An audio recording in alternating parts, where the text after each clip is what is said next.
Ladies and gentlemen, boys and girls, welcome back to the channel. My name is Mark Roden, and today we are going to be just covering, that's a little like fancy term, like all the fancy YouTubers use that. We're going to be covering, yeah, that's what we're doing today. But it is the top 10 fastest vehicles under 5K. What I mean by that is these vehicles have decent horsepower numbers, are decent race cars. They're not literally the fastest in terms of like 0 to 60s or drag races, because it's kind of hard to say like, oh yeah, this is the fastest car, because there's so many things that you can say like is fast. Like a Camaro, for example, might not be fast around a track, but it's fast in a straight line. So it depends on like what you think is fast. So that's what we're going to be going over though, is these vehicles are almost all over 200 horsepower, which is a lot for under 5K, and they're pretty quick cars, whether it's track performance, drag performance, curvy roads performance.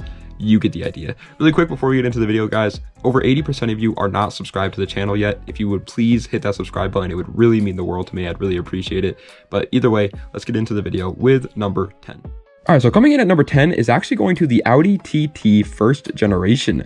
Yes, this little weird Audi that I can never tell if I actually like it or not is actually pretty quick. I don't know what it is about I can't be the only one that looks at an Audi TT and I'm always just like, some days I like it, and then the next day I'm like, nope, it looks ugly. I don't get it. I don't understand what they're doing wrong there.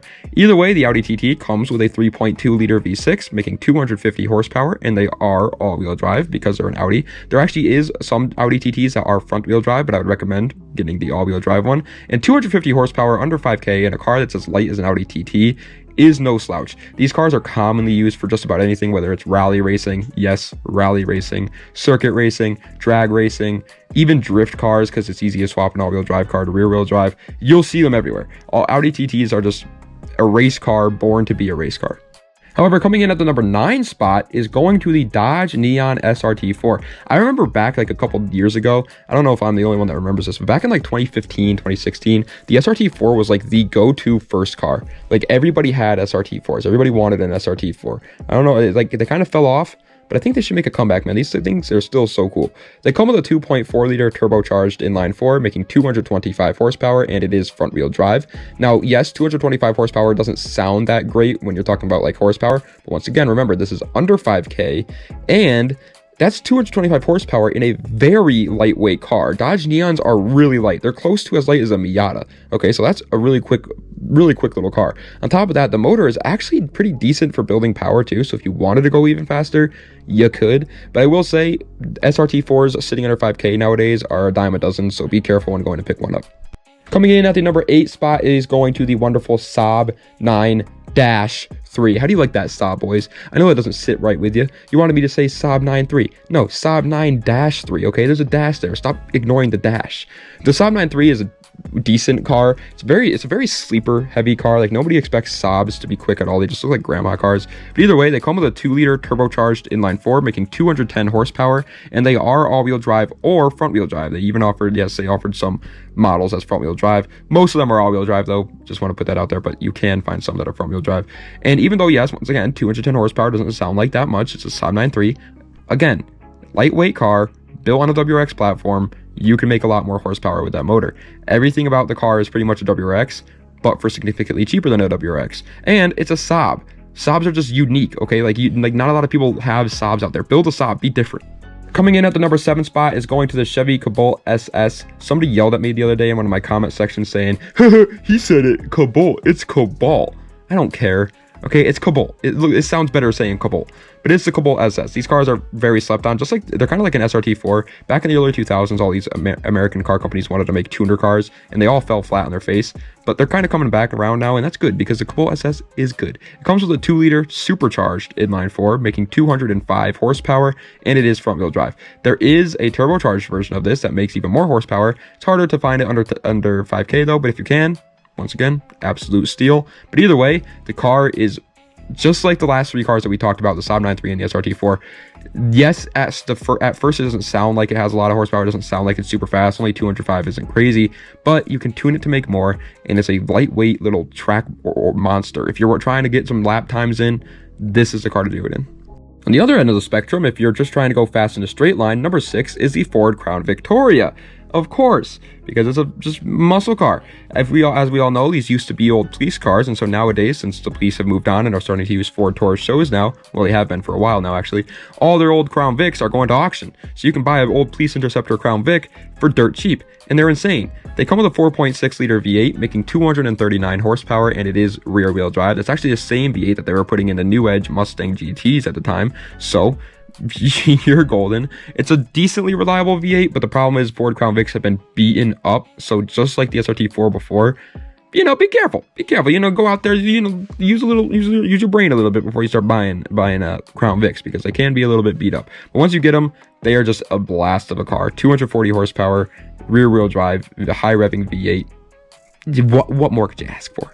Coming in at the number 5 spot is a car that you probably didn't expect to be on a fast car list. It is the Lexus SC400. Now, the SC400 is a little bit questionable because it's not meant to go fast. It was built to be a luxury car. So it only comes with an automatic transmission. It's a bit heavier. It has a longer wheelbase.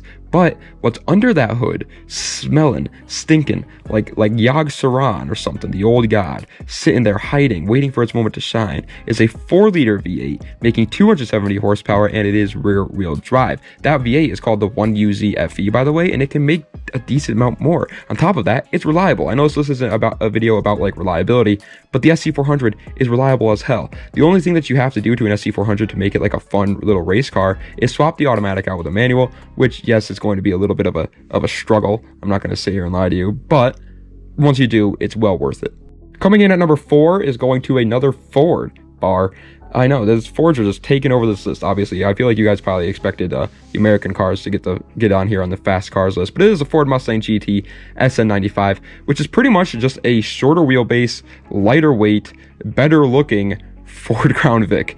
They are pretty much exactly the same car, to be honest, but this one's just better in every way. They come with a 4.6 liter V8, just like the other one, making 225 horsepower, and it is rear wheel drive, which is a little bit less than the Crown Vic because the Crown Vic had that Police Interceptor package and all that mumbo jumbo, but the SN95 is significantly better because it was built to actually go fast, whereas the Crown Vic is built to, travel like old people to bingo and back every night. The GT Mustang, though, that's built to hit into crowds, so it's much more quick, better in a straight line. On top of that, the V8 that's in these Mustangs, yes, it's not a 5.0, but it still is decent for making power, so even if you do want more power, you can very easily get more. Coming in at 3rd place, however, the bronze medal of this list is the BMW 745 Li. Such a weird name for a car, by the way, 745 Li, but it is the E38 generation. To be honest, any 7 Series BMW is definitely underrated. It's kind of like the SC400 that we just talked about, though. They weren't built to go fast, so you are going to have to do a little bit of work to make it go quicker than it is. But either way, they come with a 4.4 liter V8, making 282 horsepower, and it is rear wheel drive. Now, like I said before, just like the SC400, only comes with an automatic transmission. It's a very long wheelbase, and it's a heavier vehicle. So yeah, you got a little bit of work cut out for you, man. You're gonna have to be like a construction worker for a couple of days and start getting the hammer and nail to this puppy. But once you do, my good friend Jeremy, it is worth it, okay? 282 horsepower, rear wheel drive, BMW with a V8. Once again, I know we're not talking about reliability, but this vehicle is not reliable. I want to make that very clear. But either way, if you're going fast boy, this is fast boy material. Coming in at 2nd place is going to my vehicle, actually, the Nissan 350Z. Yes, you could still find a 350Z for under $5,000, and yes, it is still, in my opinion, one of the best bargain deals out there for under $5,000. I know a lot of people are going to be like, oh, no, I hate this guy. He's so biased because he owns one. I hate BQs. They sound like trumpets. Then hate them, okay? I don't care. You're missing out. That's not my problem. But they come with a 3.5 liter V6, making 306 horsepower, and it is rear wheel drive. Realistically, you're probably only going to be able to find a DE for under 5K, though, so you're probably looking at closer to 287 horsepower. But either way, that's still plenty. It's not super lightweight. I'm going to be honest. It's like they actually don't weigh as light as you would think, but they're fast. Okay, I have a 350Z. It is a quick little car. All my friends who have like modified tuned cars sat in my 350Z for the first time and were like, what the dude, this thing is quick. They're underrated in terms of their speed. So if you're looking for just strictly performance, the 350Z is good in that aspect. For a lot of other things, though, it's not the best. So definitely know what you're looking for. The honorable mention, I did it. I did it again. I freaking snuck by you like a little leopard. It is the Mitsubishi Eclipse GT 4th generation. There is 11 cars in this list. I lied. I said there was only 10. The 4G Eclipse comes with a 3.8 liter V6, making 263 horsepower, and it is front-wheel drive. Look society, yes, we're all kind of a little bit disappointed in the 4th gen Eclipse. We're not going to sit here and lie about that, but that is a decent horsepower number. 263 horsepower is actually pretty decent. Is it like a super cool car? No, you're not going to get the most like likes and follows on MySpace, but it's a pretty quick one.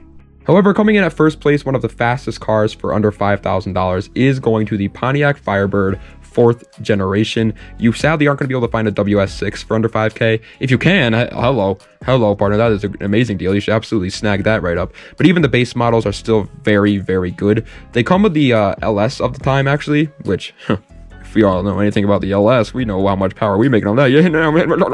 They come with a 5.7 liter V8, making 325 horsepower, and it is rear-wheel drive. 325 horsepower out of the gate is insane, but considering that that is an LS under the hood, buddy, you work 1 week at McDonald's, buy a turbocharger for it, and you're like the fastest guy in your town for under $5,000. That's insane. My dad has like 2 or 3 maybe Firebirds 4th gens, and they're so quick and they're all stock.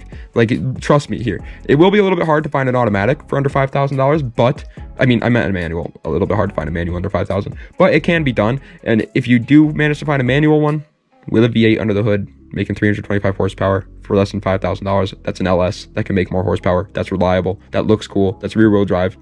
What is there not to like about it? Well, ladies and gentlemen, that is the end of today's video of the top 10 fastest, most manly, hairy ball sack cars for under $5,000, buddy. Now, if you're a woman, then it's the fastest, most big booby cars for under $5,000. I don't know what I'm saying. Either way, those are the ones. There are obviously some cars out there that are going to be like a little bit quicker in certain regards. That's what I tried saying in the beginning. So if you're looking for like specifically a drag car, I'm sure I have a video up on my channel somewhere where I go over drag cars under 5K. If you're looking for a drift car, I'm sure I know I have videos of that. Rally cars, I don't think I actually have one of that. I should make one of that, but there's different like categories, but these are just like a good starting point. Like, these are some 10 cars, 11 technically, that are fast at start, and they can be better in certain different areas. Like, I wouldn't recommend buying a 350Z if you're going for a drag build, but then again, I wouldn't recommend buying a Firebird if you're going for a drift build. So either way though, thank you guys so much for watching. I really enjoy it. Das Vidania, and have a nice night.